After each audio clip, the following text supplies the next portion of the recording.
जल यदि अग्नि के निकट पहुंच जाए तो जल में उष्णता आ जाती है, जल गर्म हो जाता है।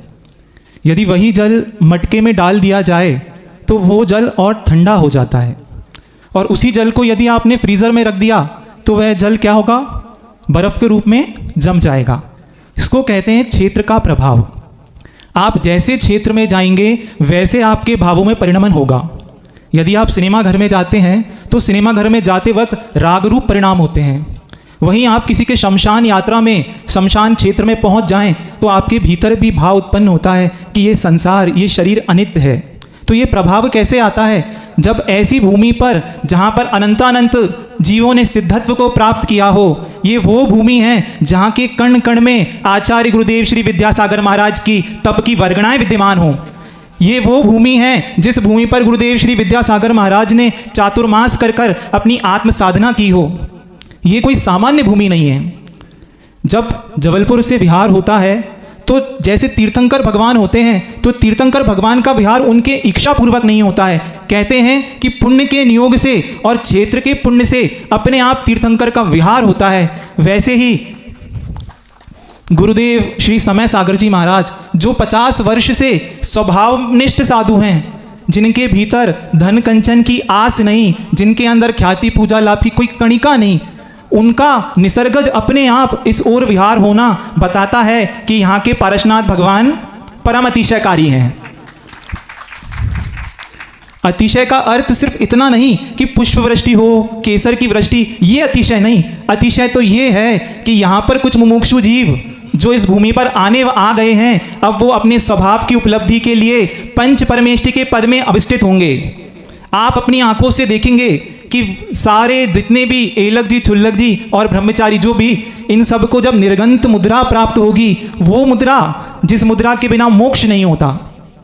आप इस पर्याय में बैठे हैं, इस पर्याय में आपको राग की अनुभूति तो हो सकती है, इस पर्याय में आपको द्वेष की अनुभूति भी हो सकती है, इस पर्याय में बैठकर आपको मोह की अनुभूति हो सकती है, लेकिन वीतराग स्वसंवेदन की अनुभूति यदि कभी होगी तो सिर्फ और सिर्फ निर्गंध दिगंबर मुद्रा में होगी। यदि कोई जाकर हमारे एलक जी और छुल्लक जियों से पूछे, और मंच पर महाराज श्री बैठे हैं, पूछो, केश लुंचन भी करते हैं, नंगे पैर विहार भी करते हैं, एक भुक्ति भोजन भी करते हैं, समस्त प्रकार के आरंभ परिग्रह का त्याग कर दिया, स्वाध्याय करते हैं, जाप करते हैं, लेकिन पूछो क्या आत्मानुभूति के उन क्षणों को प्राप्त कर सकते हैं? कर सकते हैं क्या? नहीं, क्योंकि तन पर यदि वस्त्र का एक टुकड़ा भी है, धागा भी है, तो वो वीतराग स्वसंवेदन तो नहीं हो सकता। तो हमारी आंखों से देखिए मिश्री का स्वाद कैसा होता है? मिश्री का स्वाद कैसा होता है? महाराष्ट्र वाले, मीठा। मिश्री के स्वाद मीठा होता है, ये ज्ञान तो हो सकता है, लेकिन जब तक मिश्री आपके मुख में नहीं रखी होगी तब तक स्वाद आएगा क्या? तब तक स्वाद नहीं। वैसे ही मंच पर ब्रह्मचारी जी भी बैठे हैं, नीचे व्रती गर्ग भी बैठा है, ऊपर एलक जी, छुल्लक जी भी हैं, लेकिन वीतरागता की जो अनुभूति है वो हो सकती है क्या? वो नहीं हो सकती। तो कहते हैं कि अनुभूति को प्राप्त करने के लिए साधन की आवश्यकता पड़ती है। जैसे हम ठंडक चाहते हैं तो हमें पंखे की आवश्यकता पड़ती है, कूलर की आवश्यकता, एसी की आवश्यकता पड़ती है। तो वैसे ही आत्मा के उन अद्भुत क्षणों को महसूस करने के लिए ये दिगंबर मुद्रा साधन है। और मुक्तागरी वो क्षेत्र बनने वाला है जिस क्षेत्र पर गुरुदेव इन सबको वो साधन प्रदान करेंगे। एक बार एक शिष्य अपने गुरुदेव के निकट जाता है और उनके चरणों में वंदन करते हुए कहता है कि गुरुदेव, बहुत लंबे अरसे से मैं आपके चरणों में रह रहा हूँ, लेकिन जिस शांति की अनुभूति करने के लिए मैंने आपके चरणों का आलंबन लिया था, जिस खुशी को, जिस सुख को महसूस करने के लिए मैं आपके चरणों में आया था, मैं आज भी उस सुख से, उस अनुभूति से अपने आप को दूर पाता हूँ। तो गुरुदेव अपने शिष्य का संबोधन सुनते हैं और बहुत गंभीर मुद्रा में कहते हैं, जाओ और 1 लोटा मदिरा का लेकर आ जाओ। क्या बोला? 1 लोटा मदिरा का लेकर आ जाओ। अब वो शिष्य बड़ा घबरा जाता है कि मेरे गुरु मुझे मदिरा लाने को कह रहे हैं। तो गुरु क्या कहते हैं? जैसा कहा है वैसा करो। अब वो शिष्य मदिरा का लोटा लेकर आ जाता है। अब वो मदिरा का लोटा लेकर आता है तो अब गुरु कहते हैं कि अब इस मदिरा से कुल्ला करो। क्या करो? तो अब वो जो शिष्य है वो पूरे लोटे से मदिरा से कुल्ला करना प्रारंभ कर देता है और कुल्ला करके गुरु के सामने आ जाता है। तो गुरु पूछते हैं, हे वत्स, क्या तुमको नशा चढ़ गया? नशा चढ़ा क्या? कुल्ला करने से नशा नहीं चढ़ा। तो वैसे ही गुरु कहते हैं कि अभी तक तुमने जो व्रत का पालन किया, अभी तक जो तुमने पूजा की, पाठ की, शांति धारा की, इसके पीछे उद्देश्य क्या था?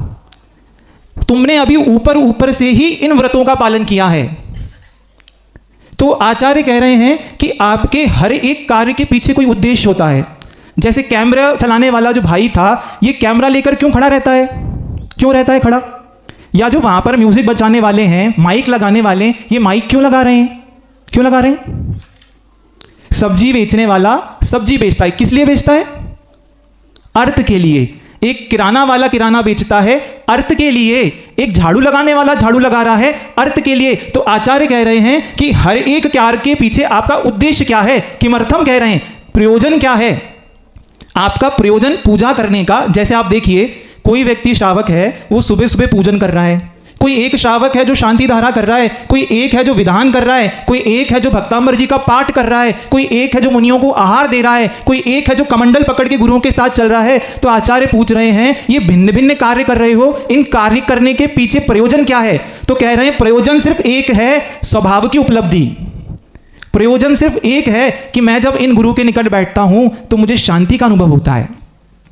मंदिर की हर एक क्रिया, धर्म की हर एक क्रिया करने के पीछे उद्देश्य यदि कुछ है तो वो शांति है। और यदि जिस क्रिया में, जिस कार्य करते समय मेरे मन में अशांति है, मेरे मन में संक्लेश है, मेरे मन में कषाय उत्पन्न हो रही है, तो वह कार्य करने का प्रयोजन ठीक नहीं है।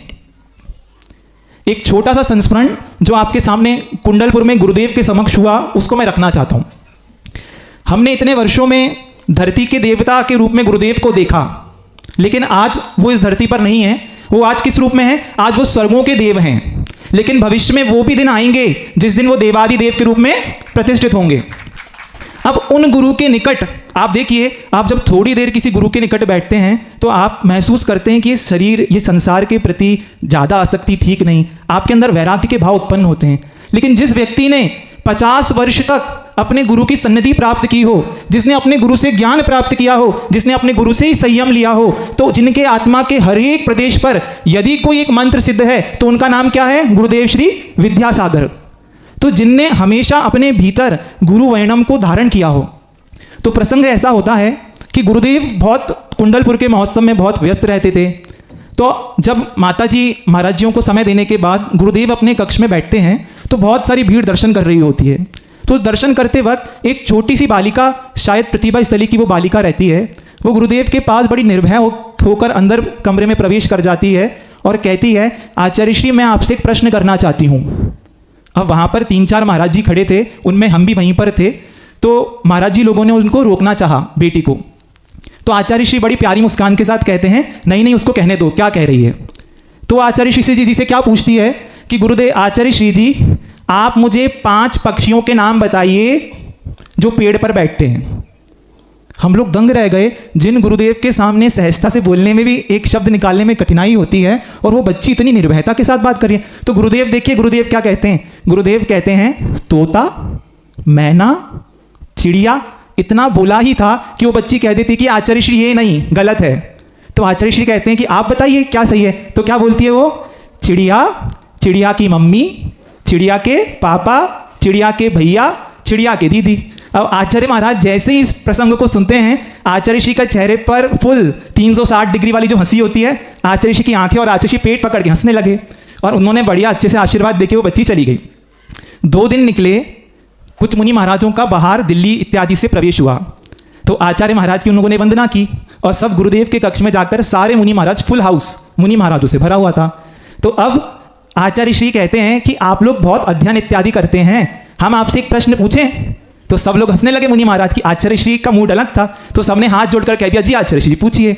अब जो मुनिराज बाहर से आए थे तो वो आगे ही बैठे हुए थे। तो गुरुदेव कहते हैं, बताइए 5 जानवरों के नाम जो पानी में रहते हैं।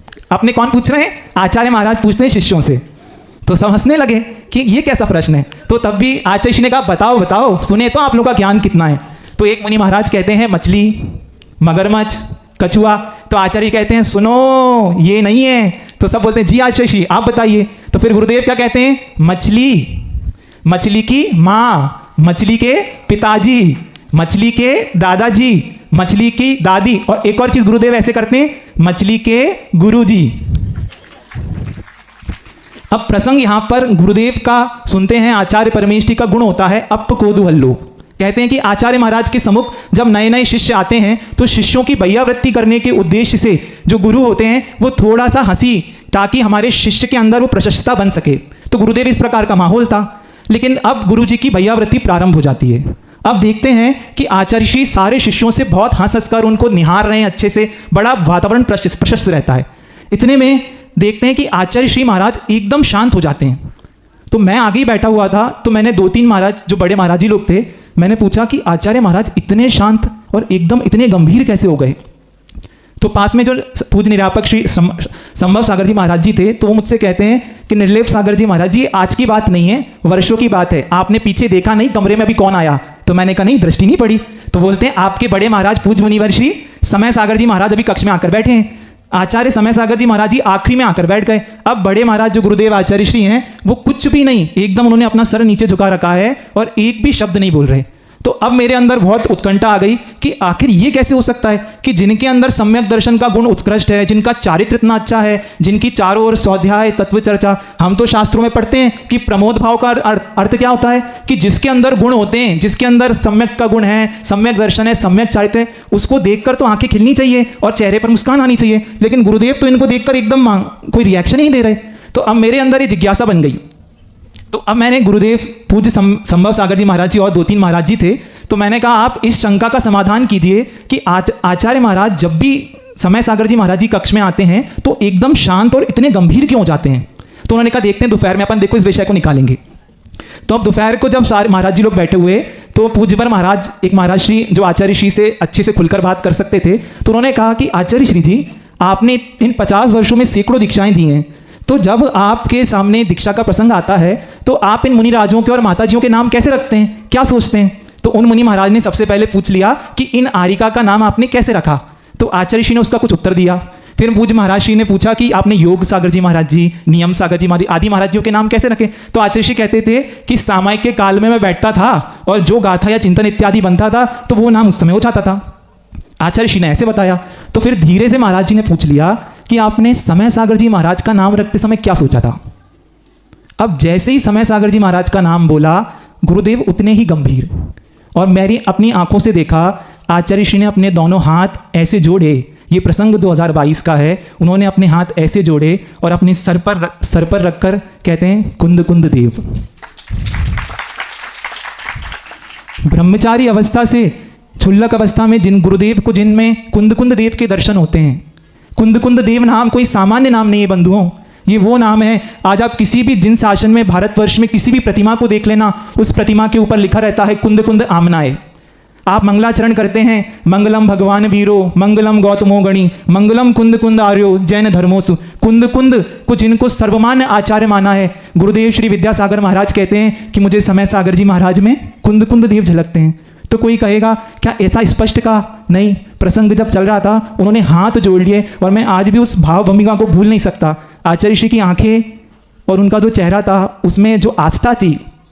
हम हमारे गुरुदेव को कहते हैं कि हमारे गुरुदेव इन 50 वर्षों में सर्वश्रेष्ठ गुरुदेव थे। हर व्यक्ति कहता है कि मेरे गुरु विद्यासागर जी महान हैं, लेकिन पूछो उन गुरु से, गुरुदेव विद्यासागर महाराज के हृदय में यदि किसी शिष्य के प्रति आस्था थी, यदि किसी शिष्य के प्रति विनय था, तो उनका नाम आचार्य गुरुदेव श्री समय सागर महाराज है। मैं इसलिए नहीं कह रहा कि ये मेरे गुरु हैं, मेरे श्रुत गुरु हैं, उन्होंने मुझे संस्कार दिए, मुझे शिक्षा दी। आचार्य श्री कहते हैं कि हम हर वस्तु का निर्णय लक्षण के माध्यम से करेंगे। आचार्य परमेष्ठी के लक्षण आते हैं, दंशन नाण पहाड़े वीर्याचारित्व वर तवायारे, अपम परम जो जुंजई सो आयरियो मुनि जियो। मुनि किसको ध्यान करेंगे? जो पांचों पंचाचार में श्रेष्ठ तपाचार वाले होते हैं। श्रेष्ठ तपाचार, दर्शनाचार, वीर्याचार, चारित्राचार जो पालन करते हैं और कराते हैं, वो आचार्य परमेष्ठी होते हैं। मुझे इस मार्ग में आए हुए लगभग 8 वर्ष हो गए। गुरुदेव तो आचार्य परमेष्ठी 2 वर्ष पहले ही बने हैं। गुरुदेव श्री विद्यासागर जी महाराज ने हम सबको पूज्यवर श्री समय सागर जी महाराज के पास भेजा। अब आप देखिए, पहली बार ऐसा हुआ जब गुरुदेव ने अपने कर कमलों से दीक्षित शिष्यों को, हम दीक्षित किससे हुए?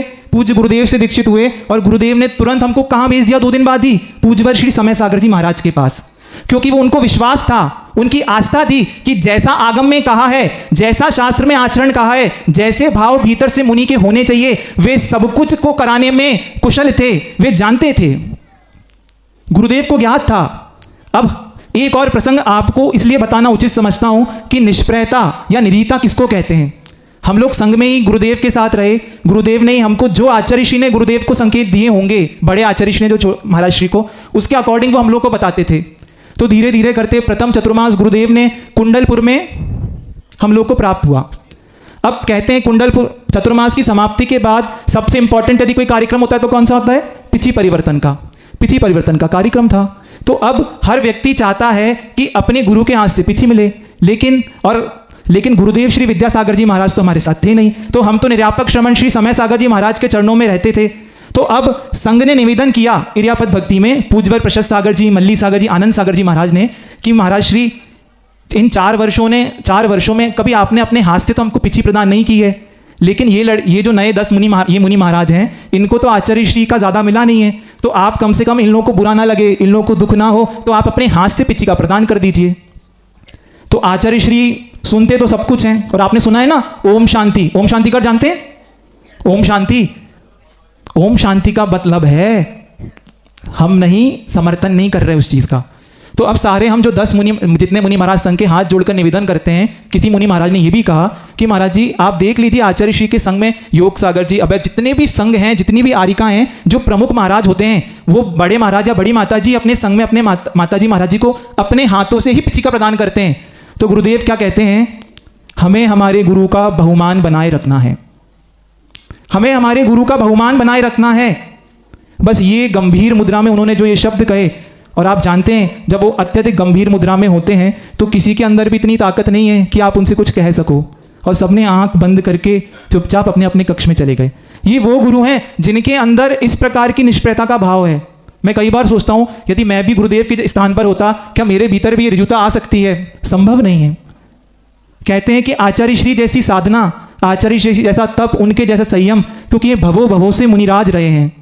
तो ये जो समय सागर जी महाराज हैं, ध्यान रखना, यदि भविष्य में गुरुदेव श्री विद्यासागर जी महाराज तीर्थंकर बनेंगे तो उन तीर्थंकर के प्रमुख गणधर के रूप में आचार्य श्री समय सागर जी महाराज होंगे। हमको अब अनुभूति करनी है गुरु को। मैं फिर कहता हूं, जब हम कुंडलपुर के बड़े बाबा के चरणों में बैठते हैं तो क्या बड़े बाबा हमसे कुछ एक शब्द कहते हैं? कोई बात होती है? नहीं। ऊपर पारसनाथ भगवान हैं, पारसनाथ भगवान के चरणों में बैठते हैं तो क्या पारसनाथ भगवान कुछ कहते हैं? नहीं कहते हुए तब भी मुझे शांति महसूस होती है।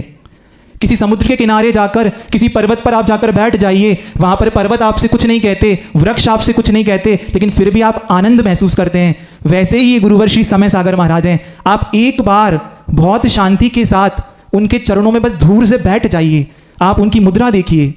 दृष्टि संयम, शास्त्र कहते हैं दृष्टि संयम, जिनकी दृष्टि हमेशा नीचे की ओर रहती है, उनके शरीर से शांति के परमाणु निकलते हैं। ऐसा एक्सपीरियंस मैं नहीं, सैकड़ों लोग कहते हैं कि जब आप समय सागर जी महाराज के पास जाकर बैठेंगे, शांत होकर बैठेंगे, आप महसूस करेंगे आपके अंदर वो शांति की अनुभूति होगी। हमें धर्म के मर्म को समझने का प्रयास करना है। धर्म सिर्फ दिखावे का, बोलने का। हमें क्या लगता है, यदि मैंने गुरुदेव को नमस्कार किया तो गुरुदेव मुझे मुस्कान दें, आता है भाव? यदि मैंने गुरुदेव को नमस्कार किया तो गुरुदेव कम से कम मुझे देख तो लें। यदि गुरुदेव को मैंने नमस्कार किया तो कम से कम हाथ उठाकर तो आशीर्वाद दे दें। यदि मैंने गुरुदेव को देखा तो कुछ बोल तो लें। ये जो भी हमारे भीतर इच्छा है, ये सम्यक इच्छा नहीं है। जैसे बड़े बाबा के सामने हम जाकर नमस्कार करते हैं और शांति का अनुभव करते हैं, वैसे ही गुरु के चरणों में जब बैठो बस नमस्कार करके शांति का अनुभव करो। क्यों? क्योंकि शांति मेरी आत्मा का एक गुण है। आप यदि शांति महसूस नहीं कर रहे हैं, अशांति महसूस कर रहे हैं, तो ध्यान रखना हम हमारे स्वभाव से बहुत दूर हैं। पुरुषार्थ, अब जो कुछ देखो अंतर कितना होता है। यहां पर जो अभी मंच का संचालन कर रहे थे वो दूसरी भाषा वाले हैं। कौन सी भाषा वाले हैं? महाराष्ट्र की भाषा वाले हैं, कोई कन्नड़ भाषा भाषी है, कोई मारवाड़ी भी बैठे हैं, कोई राजस्थानी बैठे हैं, कोई अन्य स्थान बुंदेलखंड के। ये भाषाएं तो भिन्न भिन्न हो सकती हैं, भिन्न भिन्न भाषा हो सकती हैं, भिन्न भिन्न वेश हो सकते हैं, भिन्न भिन्न जाति पंथ हो सकते हैं, लेकिन धर्म का कोई पंथ नहीं है, धर्म का कोई भी भेद नहीं है। धर्म तो वीतरागता स्वभाव है। क्या बोल रहे हैं? वीतरागता स्वभाव है। और गुरु में क्या देखना है? वीतरागता ही देखना है। वीतरागता के अलावा मुनियों के पास कुछ होता ही नहीं है। और इसके अलावा यदि आप कुछ सोच रहे हैं तो ठीक ही नहीं है। तो आज से जब गुरु, आज का एक नियम, समय हो रहा है, नहीं हो गया समय, आज का सिर्फ एक छोटा सा नियम क्या करना है, जब भी गुरुदेव श्री समय सागर जी महाराज के चरणों की आप वंदना करें तो एक बार बैठकर वहां कायोत्सर कर लें। कायोत्सर का मतलब 9 बार नमोकार मंत्र कर लें। और क्या बोलना है, ये आपको वर्तमान के मुनिराज नहीं है, ये भविष्य में बनने वाले सिद्ध परमेष्ठी हैं। कौन है ये? वर्तमान के मुनिराज दिख रहे हैं मंच पे, और आगे कौन है? भविष्य के मुनिराज। वो वर्तमान के आचार्य हैं लेकिन भविष्य के सिद्ध भगवान हैं। इसलिए द्रव्य दृष्टि से दर्शन कीजिए और गुरुदेव श्री विद्यासागर जी महाराज की, पूज्य गुरुदेव श्री समय सागर जी महाराज की